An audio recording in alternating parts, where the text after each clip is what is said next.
Democratic Senator John Fetterman has renewed a conversation about mental health after checking himself into the hospital for clinical depression. I always thought I was very empathetic before having a stroke, but now after having that stroke, I really understand much more kind of the challenges that Americans have day in and day out. According to Fetterman's chief of staff, the Pennsylvania lawmaker has experienced depression off and on over the years, but it's been worse recently. He's not planning to resign from office. People who have a prior history of depression are at highest risk of a relapse of depression after a major medical challenge like a stroke. And we know that Senator Fetterman pushed himself so hard in those weeks after the stroke, when in an ideal world he would have been recovering. It is unfortunately not surprising that he is experiencing recurring symptoms now. There's also been an outpouring of support from Fetterman's colleagues. U.S. President Joe Biden writing on Twitter,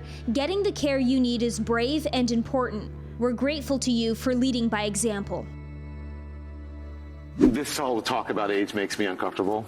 I think it's the wrong road to go down. She says people, politicians or something are not in their prime. Nikki Haley isn't in her prime. Sorry. CNN anchor Don Lemon apologized to his colleagues over sexist remarks he made on the network's morning show about when women are, quote, in their prime, telling staffers during the company's daily editorial meeting that he was sorry for offending them. You do mental competency tests for anyone over the age of 75.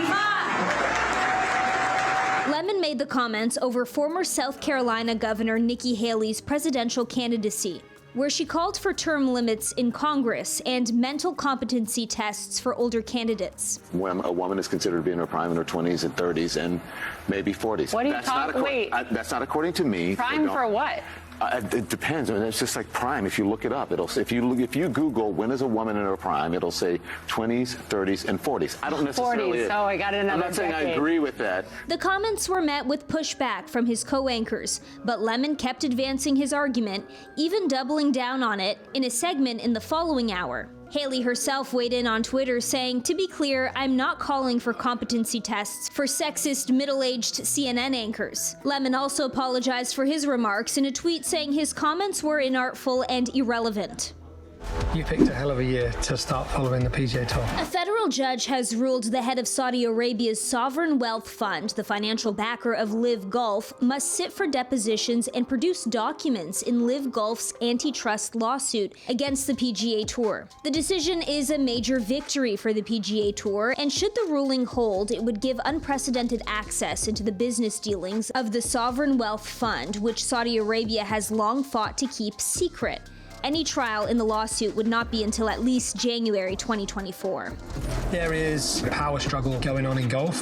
You've got this existential threat to the game of golf in the Saudi-backed league called LIV Golf. LIV Golf has accused the PGA Tour of using monopolistic powers to squash competition. Since LIV Golf was created last year, the PGA suspended the players for violating its membership regulations, which include requiring a release to play in overseas events. LIV Golf is scheduled to begin its 2023 season next week. It was the most beautiful thing I'd ever seen. All the pieces are falling into place for the new Tetris movie. It's poetry, art, and math all working in magical synchronicity. It's the perfect game. Taron Egerton stars as Hank Rogers, the real-life entrepreneur who brought the iconic video game to fingertips around the world. This game isn't just addictive, it stays with you.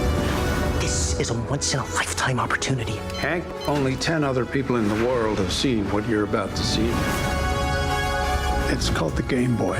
The Cold War-era thriller takes place in 1988 when Rogers first discovers Tetris and travels to the Soviet Union in order to bring the game to the masses. Tetris will be available to stream on Apple TV Plus on March 31st.